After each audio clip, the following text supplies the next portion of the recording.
800-4242. I don't know if you saw the story in the Herald this morning, but speaking of Charlie Parker, there's one of his employees at Mass Health. Her name is Denise Foley, and she's from Milton, and she was the director of internal and external training and communication. $95,000 a year she was making. She has a son who's just was admitted to Virginia Tech. She's got to pay the tuition, but she was just fired from her job at Mass Health, despite getting commendations and citations as an excellent worker. And she had written on a Facebook, the Milton Neighbors Facebook group. Milton, believe it or not, has become a very woke community in recent years. The old days are over in Milton, and she was commenting on a mailer that some people in Milton had received about turning in neighbors who weren't wearing masks.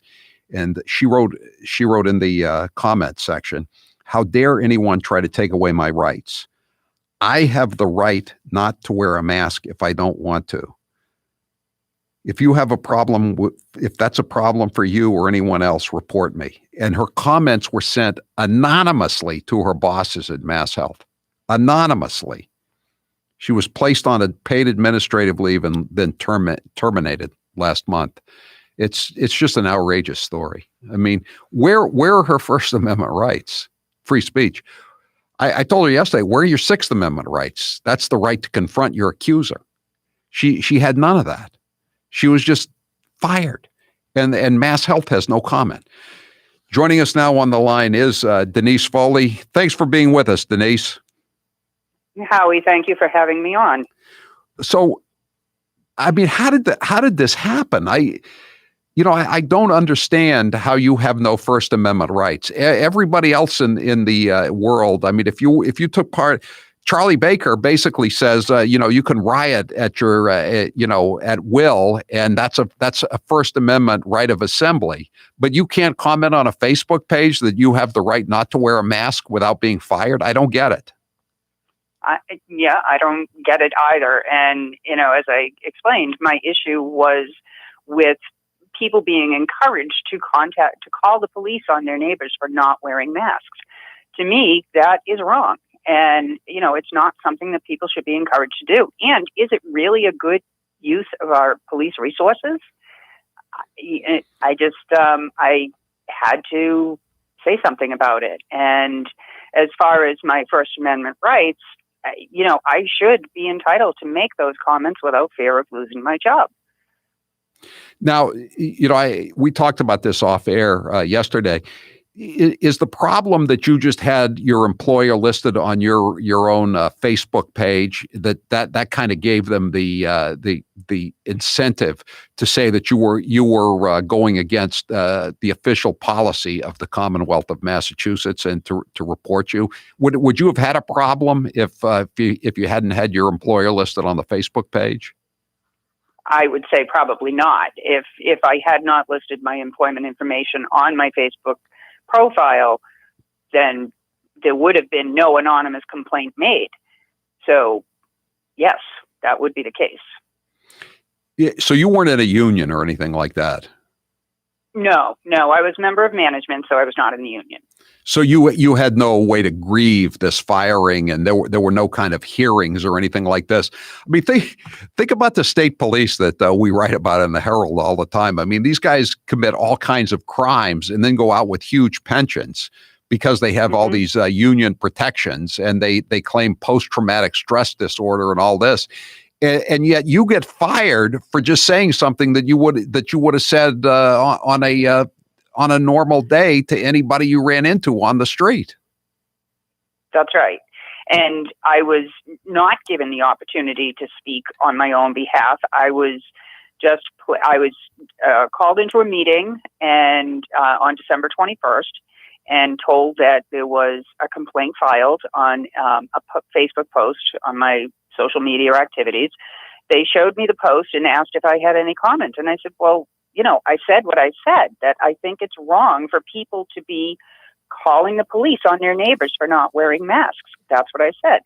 And they said, do you have anything else to say? And I said, no, that's really all there is to it. I'm not encouraging anyone not to wear a mask. I'm just simply saying that it's not right for people to be calling the police on their neighbors.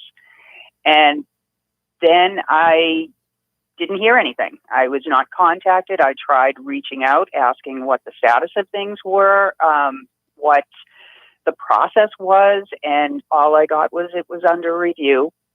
And then 6 weeks later, they called me into another meeting and terminated me. But what did they say when they terminated you? Did they say, Denise, you had a good job with Mass Health. You have no First Amendment rights to go against the governor's official policy that all masks must be worn at all times? Did they say anything like that to you? They said that because my position was listed on my Facebook profile, that my comments about masks could be taken as speaking on behalf of the agency. Oh, come on. Boy, is that ridiculous. Yeah, did you tell them that, how ridiculous that is? Oh, I didn't say quite that. No, I did say I was speaking as a private citizen and I have the right to make those comments. But that didn't matter. 508, I'm just looking at the text. These Karens would dox her even if she didn't list her employer. That's what I told you yesterday. I thought that they would probably have tracked you down anyway. They probably know how to get onto the comptroller's website, and they would have just punched in Foley Denise and saw what saw how much you made and where you worked, and then ratted you out. I don't think anything. Right. I mean, there's no such thing as diversity of opinion with these people. They just want to take you out. It appears that way. And I actually have to say that I did see something earlier today where someone said, oh, this could not be the only reason that she was fired. There must have been other issues. There weren't. As you mentioned, I received an outstanding performance citation signed by Governor Baker and Lieutenant Governor Polito. I have an outstanding performance review from my boss at the time for my work that I did during my time with Mass Health. And also during the meeting in which I was terminated, Dan Tsai, who is the Assistant Secretary of Mass Health, actually thanked me for everything that I did for the organization. He thanked you? And then he fired you? Yes. Oh. So, this is not funny. I'm very, this has been a very stressful situation for me. As you mentioned, I have a son that was going to be, looking to go to college, and it's a very difficult situation, and it's caused a great deal of stress. Have you reached out to a lawyer, or have any lawyers reached out to you since the story was in the paper today saying they will represent you? Do you have any legal counsel? I mean, this seems like a cut and dried case. I mean, Harvey Silverglade, who's a very good lawyer, I know him pretty well. Mm-hmm. He said that there's no reason why you should have been fired. Right, and I have tried to contact attorneys. I've spoken with attorneys. No one has contacted me today, so I am still looking for someone. I do know that there's been some research done, and that, when it comes to the First Amendment, as a public employee, there are certain things that have to be checked, I guess is the best way to say it, to see if you meet First Amendment protection. And according to the attorney that I spoke with, I meet them. First of all, the speech has to be of public concern, and speaking as a private citizen, and that's what I did. So, and then there are some other things that need to be checked, and I met all the tests. So is there any way there is an issue here? Is there any, if you're not a lawyer that's involved in civil rights issues, is there any way anyone else can help you in this matter? I am open to suggestions. Have you talked to? I know your state rep is, I think it's Driscoll, and your state senator is Timilty. Have you talked to them? Mm-hmm. I have not. I mean, they're kind of like Democrats that are beholden to the leadership. But I mean, this is really a constituent issue. I think this is an injustice has been done to one of their constituents. I agree. Sure. So that's a very good suggestion, and I will reach out to them. Okay, and I am going to put it out on the air. If any lawyers are listening and they want to help out Denise Foley, you can call our toll-free number 844-500-4242. We will put you in contact with Denise Foley, because I really hope you can get some help here, Denise. This is just so outrageous, especially when you think about what people have gotten away with and said, and been rewarded with state jobs, or not lost their state jobs, or gotten buildings in the city of Boston just after saying the most grotesque, racist, horrible things. And all you did was express your opinion about masks and said it was like Germany in the old days. I mean, it's just not a firing offense. Denise Foley, I really hope we can help you get some kind of justice here and get your job back. Thank you, though. Thanks for being with us. We really appreciate it. And again, any lawyer who can help out Denise and wants her contact information, just leave a message with who's ever answering the phones, whether it's Matt or Alex or whoever, and we'll see if we can hook you up with Denise Foley. And she doesn't deserve this. Nobody deserves this kind of BS. 844-500-4242. If you haven't tried Super Beats Heart Chews, you are missing out. You need to you need to protect your heart health above all else. They talk about all the deaths from COVID-19. Heart disease kills more people than any disease in America, including cancer, diabetes, leukemia, which form of it. Any disease, heart disease is the worst and the biggest killer. And that's why you need Super Beats Heart Chews. They're great for your heart health, for your circulation, and your blood pressure. Super Beats Heart Chews combine non-GMO beets with a powerful new ingredient, grapeseed extract.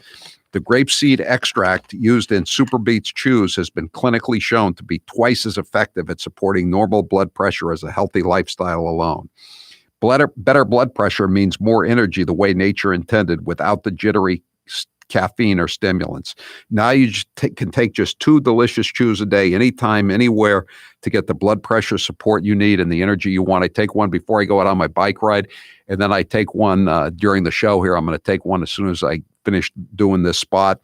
They really are delicious. Supplements like this have come a long way in the taste department. These are like the best supplements I've ever had as far as taste goes. You end up craving them almost. Yeah, and you don't have to worry about taking some unwieldy jar with you and then having to put it in a glass with a spoon and having to wash everything afterwards. You just take the foil off, pop it in your mouth, and that's it. You can stick them in your pocket when you leave for work in the morning. It's a great product, and it's a good deal is being offered right now. Do what I did and what Taylor did. Support your heart health with delicious Super Beats Chews. Get your Super Beats Chews today at superbeatsradio.com/Howie. And when you buy 2 bags, they'll throw in the third one for free. That's superbeatsradio.com/Howie. I'm Howie Carr. When Howie's